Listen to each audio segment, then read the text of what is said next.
Assalamualaikum warahmatullahi wabarakatuh. Bismillah, alhamdulillah, wassalatu wassalamu ala rasulillah wa ala alihi wa sahbihi wa mawalah. Wala hawla wala quwwata illa billah. Subhanaka la ilma lana illa ma 'allamtana innaka antas sami'ul alim. Wa tub 'alaina innaka antat tawwabur rahim. Rabbi shrah li sadri wa yassir li amri wahlul 'uqdatam min lisani yafqahu qawli, amma ba'du. Teman-teman sekalian yang berbahagia, alhamdulillah pada pertemuan kali ini kita masih diberi kesempatan oleh Allah Subhanahu wa taala untuk melanjutkan materi sebelumnya, di mana pada pertemuan minggu lalu kita masih membahas tentang keutamaan atau keistimewaan membaca sholawat kepada baginda Nabi Muhammad Sallallahu Alaihi Wasallam. Pada pertemuan tersebut kita setidaknya ada beberapa hadis sudah kita bahas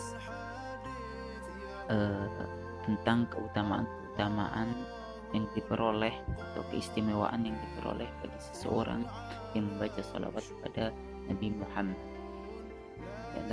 Di antara keistimewaan tersebut, dengan bersolawat Allah, dengan sekali solawat Allah bersolawat kepada kita 10 kali, di mana arti solawat yang bersumber dari Allah Subhanahu wa taala berarti rahmat, yaitu berupa kasih sayang dan ampunan kepada hamba yang mau melakukan, yang mau mengucapkan salawat kepada Nabi Muhammad sallallahu alaihi wasallam. Dan salawat juga pada hadis yang lalu kita bahas bisa menjadi sebab kedekatan seorang hamba kelak di hari kiamat. Dia bisa memperoleh kedekatan di sisi Nabi Muhammad sallallahu alaihi wasallam. Nah, pada pertemuan kali ini kita melanjutkan materi hadis dari hadis nomor 6 hingga nomor 10 pada bab fadilatu as-salah ala nabi sallallahu alaihi wasallam, masih tentang keutamaan atau keistimewaan bersolawat kepada Nabi Muhammad. Maka dari sini hendaknya kita mulai dengan baca salawat kepada Nabi Muhammad sallallahu alaihi wasallam. Allahumma salli ala sayyidina Muhammadin wa ala alihi wa sahbihi wa sallim. Allahumma salli ala sayyidina Muhammadin wa ala alihi wa sahbihi wa sallim. Allahumma salli ala sayyidina Muhammadin wa ala alihi wa sahbihi wa sallim. Bismillahirrahmanirrahim. Dibuka kitabnya dan disalin seperti biasa. Qala al-muallif rahimahullahu ta'ala wa nafa'na bihi wa bikum fid dharain amin. Wa qala sallallahu alaihi wasallam salatukum alayya mahaqatun. Wa qala sallallahu alaihi wasallam salatukum alayya mahaqatun. Wa qala sallallahu alaihi wasallam, dan bersabda Rasulullah sallallahu alaihi wasallam, salatukum, salawat kalian, alayya, untukku, mahaqatun, pelebur dosa-dosa. Salatukum, salawat kalian, alayya, kepadaku, mahaqatun, merupakan pelebur dosa-dosa. Wa qala sallallahu alaihi wasallam, dan bersabda Rasulullah sallallahu alaihi wasallam, man shalla alayya fi kulli jumu'atin arba'ina marratan mahallahu dhunubahu kullaha. Man shalla, barang siapa, shalla, bersolawat, alayya, kepadaku, fi kulli jumu'atin, dalam setiap hari Jumat, arba'ina, 40, marratan, kali, arba'ina marratan, 40 kali. Apa yang terjadi? Apa balasannya? Mahallah, maha, maka akan menghapuskan Allah dzunubahu, dosa-dosanya, kullaha, semuanya, secara keseluruhan. Selanjutnya, waqala sallallahu alaihi wasallam, ma min du'ain illa bainahu wa bainas sama'i hijab. Ma min du'ain, tidaklah sebuah doa. Ma min du'ain, tidaklah sebuah doa, illa bainahu, melainkan antara doa tersebut, illa bainahu, melainkan doa antara doa tersebut, wa bainas sama'i, dan antara langit, hijabun, terdapat hijab atau penghalang, hatta yusalla alayya. Ini ganti, ini ada kesalahan, yang benar hatta yusalla alayya. Barangkali di kitabnya ada harokat yang sama seperti ini, yusalliya diganti, yang benar hatta yusalla alayya, hingga dibacakan sholawat alayya untukku. Ma min du'ain, saya ulangi, ma min du'ain, tidaklah sebuah doa, illa bainahu, melainkan antara doa tersebut, wa bainas sama'i, dan antara langit, hijabun, terdapat pemisah, penghalang atau hijab, hatta yusalla, hingga dibacakan sholawat alayya untukku. Fa'idha shalla, fa'idha sulliya, jika dibacakan sholawat, ini bukan sholat, sulliya, fa'idha sulliya, dan jika dibacakan sholawat alayya untukku, in khoroqa, maka akan terbuka,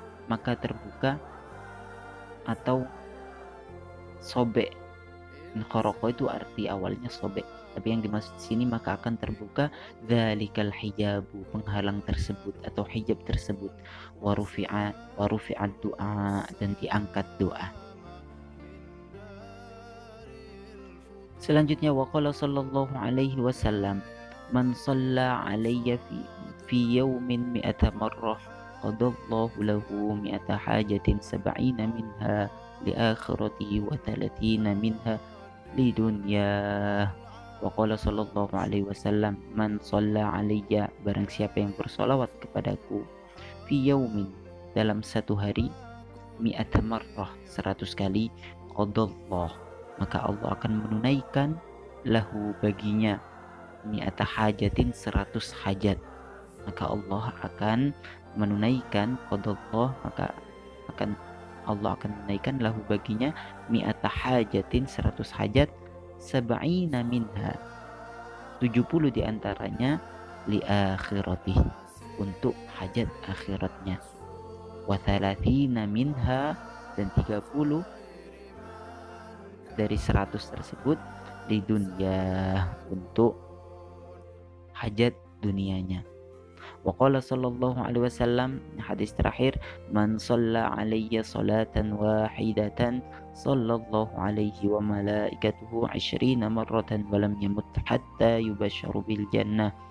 Man shalla alayya, barang siapa yang bersolawat kepadaku, salatan wahidatan, satu kali solawat, sallallahu, maka Allah akan bersolawat alaihi, baginya, wa malaikatuhu, dan para malaikatnya, dan para malaikat juga bersolawat 20 marratan, 20 kali, walam yamut, dan tidak akan wafat, dan tidak akan meninggal orang tersebut, hatta yubasyaru, hingga diberi kabar gembira, hingga mendapatkan kabar gembira, bil jannati, dengan surga. Ini 5 hadis yang kita bahas, akan kita bahas pada pertemuan kali ini, melanjutkan materi sebelumnya, masih tentang keistimewaan seseorang yang mau bersolawat kepada Nabi Muhammad sallallahu alaihi wasallam. Dalam hadis ini disebutkan di antara keistimewaan daripada bersolawat kepada Nabi Muhammad sallallahu alaihi wasallam, seorang solawat bisa menjadi sebab dihapusnya dihapusnya dosa-dosa.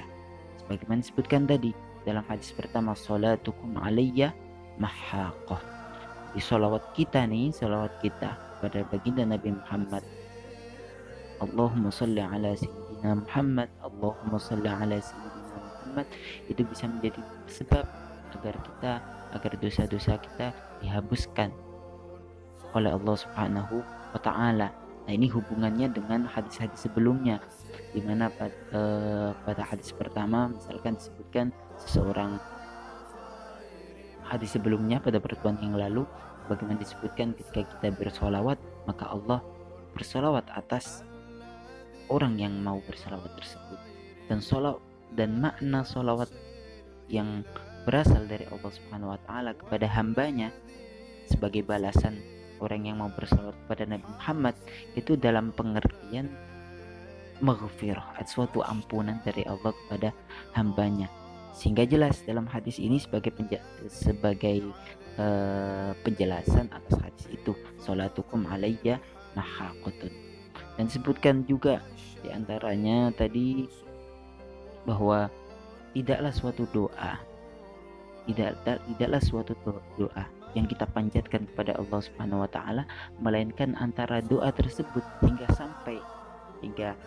antara doa tersebut dengan langit, antara doa itu dengan langit itu ada penghalang sampai seseorang itu mau bersolawat kepada Nabi Muhammad, baru penghalang itu bisa hilang sehingga doa kita bisa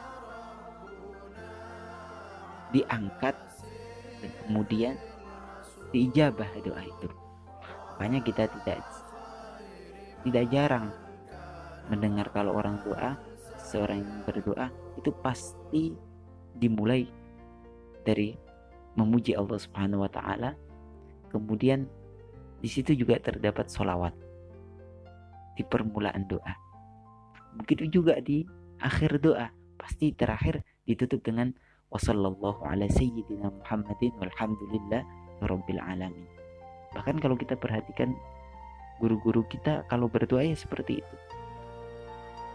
Dan ini memang diajarkan dari guru-guru kita diajarkan dari guru-gurunya hingga Rasulullah Sallallahu Alaihi Wasallam.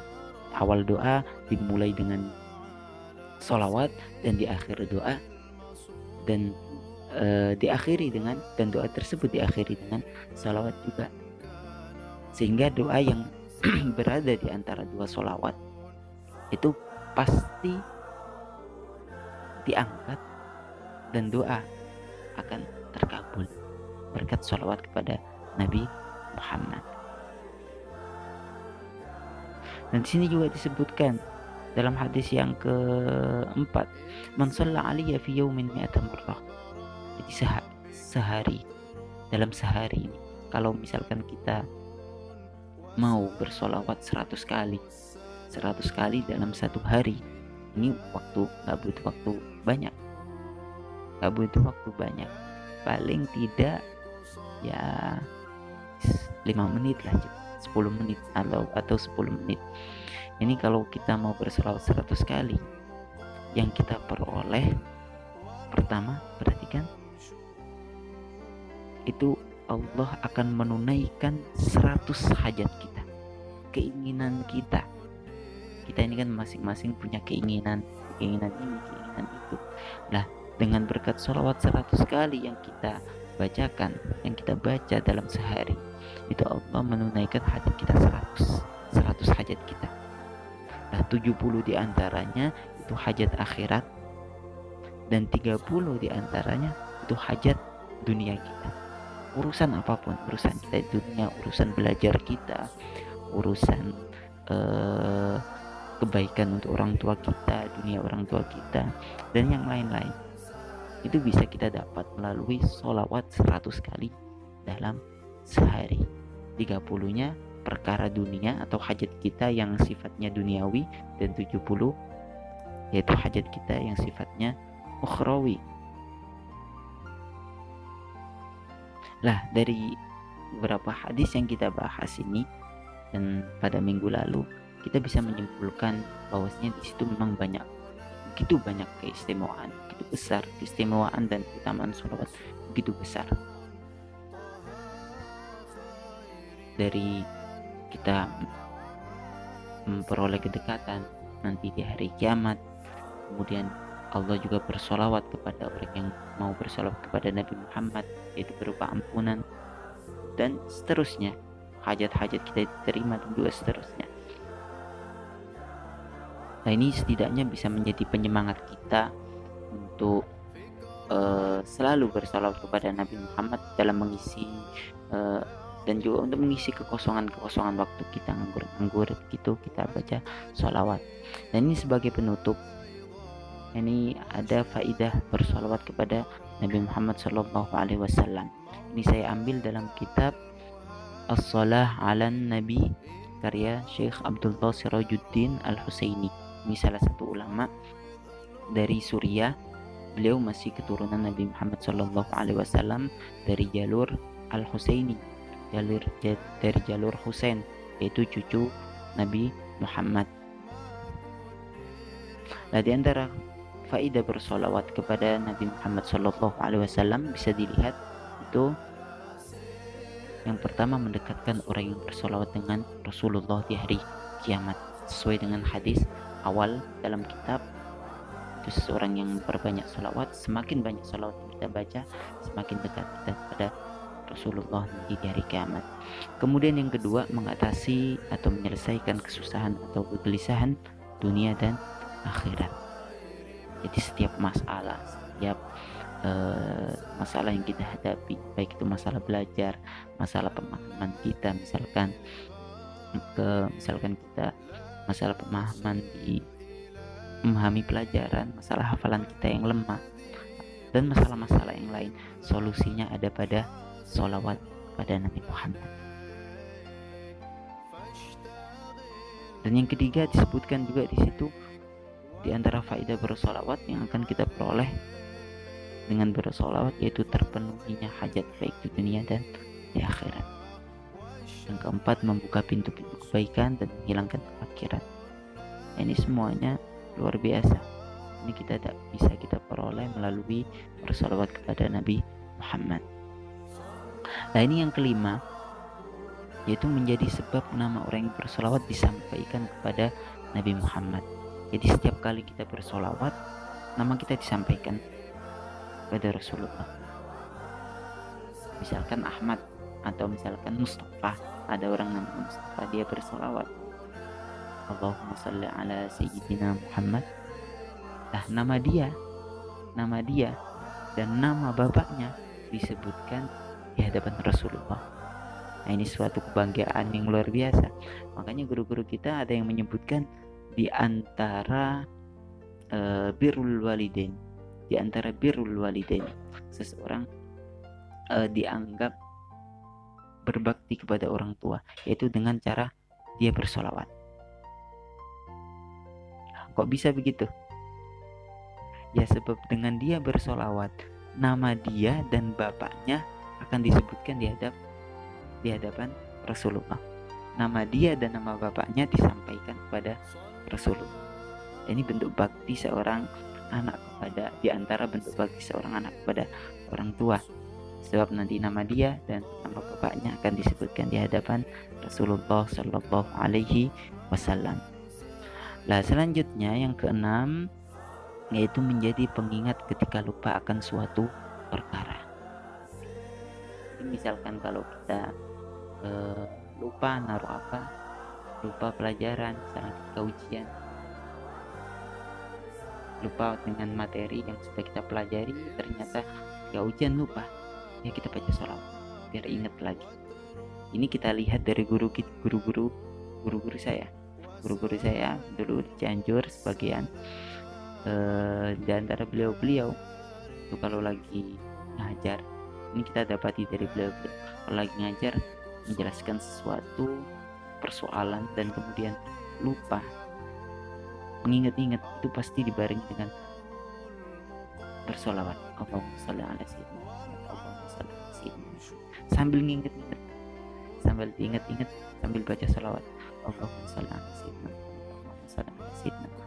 Nah, akhirnya ketemu, yaitu diantaranya yaitu bersolawat. Kalau kita misalkan naruh apa, HP, naruh barang apa, lupa taruh di mana, ya kita bacain salawat biar ingat. Oh, itu diantara faedahnya. Dan yang terakhir, yang ketujuh, yaitu menjadi sebab terkabulnya doa. Itu sebetulnya tadi dan dalam hadis kita antara doa dengan langit ada penghalang yang tidak bisa terbuka melainkan dengan banyak sholawat. Nah, dari faedah-faedah ini dan juga keistimewaan bersolawat yang kita pelajari baik pada pertemuan kali ini ataupun pertemuan sebelumnya, ya setidaknya ini menjadi penyemangat kita untuk selalu mengisi kekosongan waktu kita, untuk kita selalu memperbanyak bersolawat kepada Nabi Muhammad. Dan di samping itu, sholawat sendiri memang diperintahkan oleh Allah Subhanahu wa taala sebagaimana dijelaskan dalam ayat, dalam firman Allah, innallaha wa malaikatahu yusalluna 'alan nabi ya ayyuhalladzina amanu shallu 'alaihi wa sallimu taslima. Wahai orang-orang yang beriman, bersolawatlah kalian kepada Nabi Muhammad, sampaikanlah solawat dan salam kepada Nabi Muhammad. Jadi kita bersolawat berarti kita menunaikan atau menjalankan perintah Allah. Itu pertama. Jadi kita bersolawat itu berarti kita menjalankan perintah Allah dalam firman, dalam ayat tadi yang saya sebutkan. Di samping itu banyak khasiat atau faedah-faedah yang kembali pada diri kita. Maka dengan banyak bersolawat itu nggak ada ruginya. Kita banyak diuntungkan dengan bersolawat kepada Nabi Muhammad Sallallahu Alaihi Wasallam. Mungkin ini yang bisa saya sampaikan pada pertemuan kali ini. Mudah-mudahan apa yang saya sampaikan atau keterangan yang saya sampaikan ini membawa manfaat kepada kita sekalian, dan juga kita semakin semangat membaca sholawat, memperbanyak sholawat, dan semakin tumbuh rasa cinta kepada Nabi Muhammad Sallallahu Alaihi Wasallam. Sekian dari saya. Wassallallahu ala sayyidina Muhammadin. Wassalamualaikum warahmatullahi wabarakatuh.